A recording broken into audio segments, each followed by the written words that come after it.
इन लीलाओं का ऐसा सुख है कि मोक्ष सुख भी जो सर्वोपरि सुख है वो फीका लगने लगता है।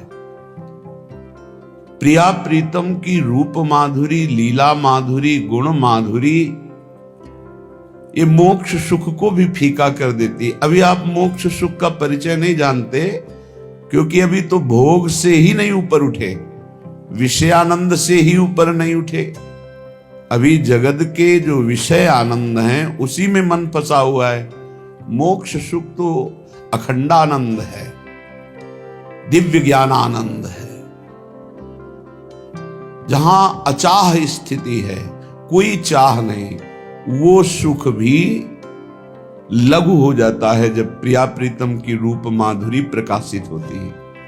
श्रीपाद प्रबोधानंद जी महाराज कह रहे हैं, सदा खेलन नित्य स्मर तरल राधा मधुपतिर स्फुरद्विद्या विद्यामय सकल धामो परिसदा स्वमाधुर्योज्वल्यादिभिरित रसवाभिभव कृद भुवि प्राप्तम वृंदावन मिदमहो को न भजते। ये हमारे प्रिया प्रीतम यहां खेल रहे हैं। ये प्रिया प्रीतम की नित्य क्रीड़ा भूमि है, निरंतर क्रीड़ा भूमि है, यहां निरंतर खेल हो रहा है। इसीलिए यहां वास की बहुत बड़ी महिमा है। कदावा खेलंतो ब्रजनगर वीथी स्वहृदयम हरंतो श्री राधा ब्रजपति कुमारो सुकृतिना।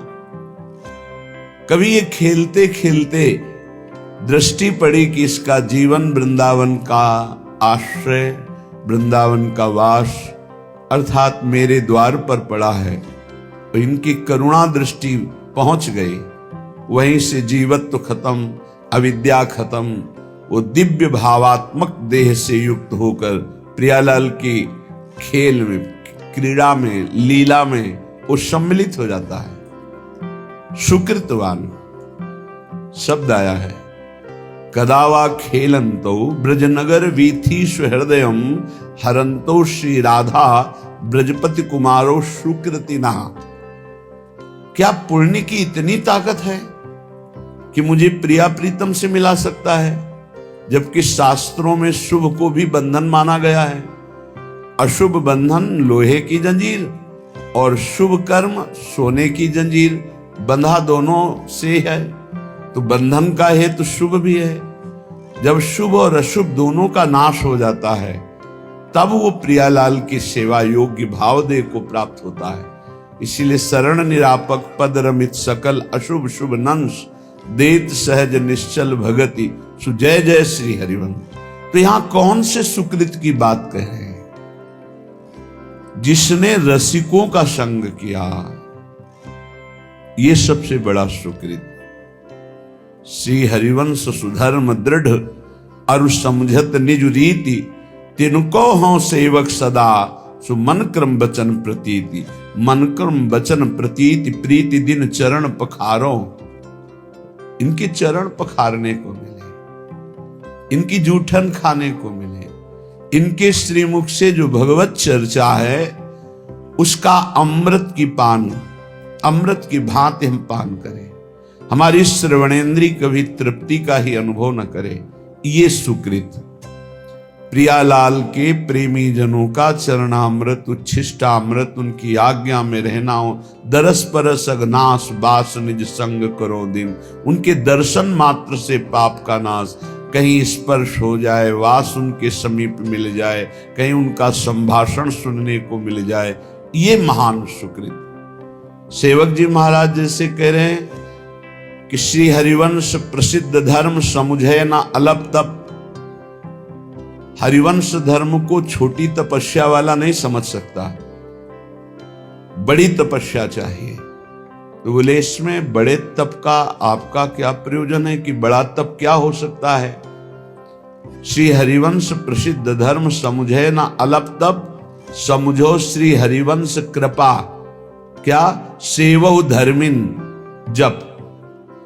भगवत रहस्य के ज्ञाता जो रसिक महापुरुष जन है, इनकी सेवा, ये सबसे बड़ा तप, ये सबसे बड़ा सुकृत जो रसिकों की सेवा में है। तो कभी खेलते खेलते प्रियालाल ऐसी करुणा दृष्टि देते हैं कि उसका जीवत्व अविद्या नष्ट हो जाता है और वो प्रियालाल के प्रेम रहस्य का ज्ञाता हो जाता है। ये समस्त कलाएं निकुंज की प्रियाजू की कृपा दृष्टि से प्राप्त होती है, ये किसी शिक्षा से और से नहीं। स्वयं च सकला कलासु कुशली कृता न कदा सुरास मधुरोत्सवे किमपि वेशयेत स्वामिनी। जीव ही स्वामिनी अपनी प्रसादी दे करके उससे सहचरी वपु धारण कराती हैं। तो अनंत विद्या संपन्न, समस्त कलाओं में प्रवीण, प्रिया प्रीतम की रस रीति का ज्ञाता वो रसिक महापुरुष निरंतर प्रियाजू की सेवा में रत हो जाता है। ये दिव्य बात है। श्रीधाम वृंदावन के रसिकों का संग, उनकी सेवा, यह अहोभाग्य। प्रायः जब भगवत कृपा होती है और ये अवसर मिलता है तो लोग खो देते हैं।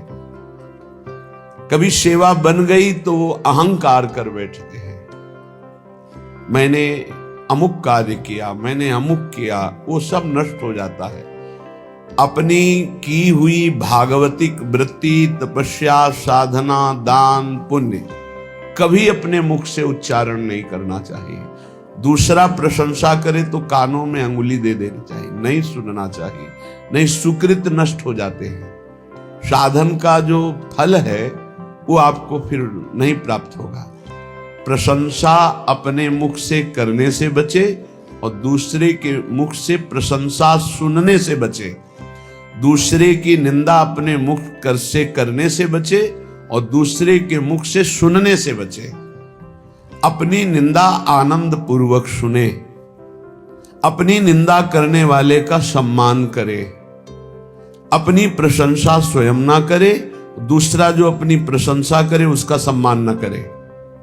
ये भागवतिक सिद्धांत बहुत उल्टा है, इसे जल्दी सांसारिक प्राणी नहीं समझ पाते। सांसारिक प्राणी जो हमारे अनुकूल चले, प्रशंसा करे, हम उसको आदर देंगे, लेकिन भगवत भक्त ऐसा नहीं करेगा। अनुकूल चलने वालों के प्रति, प्रशंसा करने वालों के प्रति, प्रणाम नमस्कार करने वालों के प्रति उदासीन वृत्ति रहती है। अपमान निंदा करने वालों के प्रति प्रिय भाव रहता है। बिल्कुल उल्टा, बिल्कुल उल्टा। संसार में अपमान निंदा करने वाले के प्रति तिरस्कार भावना रहती है। सम्मान, प्रियता, अनुकूलता, इसके लिए फिर हृदय में आदर बुद्धि होती है। ओ ये तो बहुत अच्छा आदमी है। ये है संसारिक भाव। परमार्थ बिल्कुल इससे उल्टा है, इसको धारण कीजिएगा। अपनी प्रशंसा कभी अपने मुख से ना करे। अपनी प्रशंसा जब कोई कर रहा हो दूसरा, तो कान में अंगुली दे दे, सुने ना। दूसरे की निंदा कभी अपने मुख से ना करे। कोई दूसरा कर रहा हो तो कान में अंगुली दे दे। अपनी जब कोई निंदा कर रहा हो तो प्यार भरकर सुनना चाहिए। कैसा लगता है? अपनी जब कोई निंदा कर रहा हो और हम प्रियता में भरकर सुने, भगवान की कितनी कृपा है, आज मुझे सहनशील बनाने के लिए कैसा सुंदर प्रयोग कर रहे हैं। हम मुस्कुराकर अपनी निंदा सुने, अपनी निंदा करने वाले का आदर करें, तब हमारे जो सुकृत होंगे वो प्रियालाल कृपा करके सार्थक कर देंगे। सुकृतों का सार्थक होना है प्रियालाल करुणा करके हमारे नेत्रों में झलकने लगे, हमारा मन उनकी स्मृति में, उनके नाम जप में निरंतर लग जाए। श्रीपाद कह रहे हैं, ये सदैव श्यामा श्याम वृंदावन में खेलते रहते हैं। जितने अविद्यामय धाम हैं, मायाकृत लोकों को अविद्यामय कहते हैं। एक विद्यामय है, कैलाश, साकेत, वैकुंठपुरी, द्वारिका, ये सब दिव्य विद्यामय है। कह रहे हैं विद्यामय और अविद्यामय, इन सब से परे ये महाप्रेममय श्री वृंदावन धाम है। इस सब धामों का मूल वृंदावन का जो प्रेम रस है, ये बिना श्री जी की कृपा से नहीं मिलता। आपका वृंदावन आना, वृंदावन दर्शन करना, वृंदावन वास करना, सत्संग मिलना, ये केवल श्री जी की कृपा से है। अब विश्वास करो, जब श्री जी ने इतनी कृपा कर दी है तो वो मिलने वाली पूरी वृत्ति बना दी, अब मिलना बाकी है, ये आपको संभालना है। सबकी कृपा आपके ऊपर है, अब आपको अपनी कृपा अपने ऊपर कर लेनी है। अपनी कृपा, गलत आचरणों वाले मन को धिक्कारना, सही संग, सही विचार, सही क्रिया, इसका आदर करना जो शास्त्र प्रमाणित है, ये अपने ऊपर कृपा आप कर रहे हैं। भगवान नाम जप करना, भगवान लीला गुणानुवाद, भगवत भक्तों के चरित्र, भगवत भक्तों का संग, दूसरों की परोपकार भावना, परहित भावना, इसका आदर करो। दूसरों का अहित, प्रपंच वार्ता, काम चिंतन, काम क्रीड़ा, ये सर्वनाश करने वाली बात, इसका त्याग करो। ये होगा अपने ऊपर कृपा करना। गुरु की कृपा हो गई, शास्त्र की कृपा हो गई, श्री जी की कृपा, अब अपनी कृपा बकाया रह गई। आप जो प्रमाद स्थिति में समय काटते हैं, ये अपने ऊपर कृपा कर लीजिए। देखो, बिना आसनों का अभ्यास किए कोई ऊर्ध्वरेता ब्रह्मचारी नहीं हो सकता। यदि आप आसन में नहीं बैठते हैं, कम से कम 2 घड़ी 48 मिनट आप ब्रह्मचर्य रह ही नहीं सकते। कागज में लिख लीजिए, चाहे दिमाग में लिख लीजिए, ये अनुभव गम में बातें कह रहे हैं। आप प्राणवायु का संशोधन नहीं करते हैं,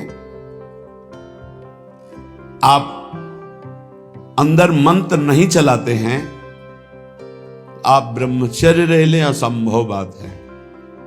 बिना किसी क्रिया के उसका पतन हो जाएगा।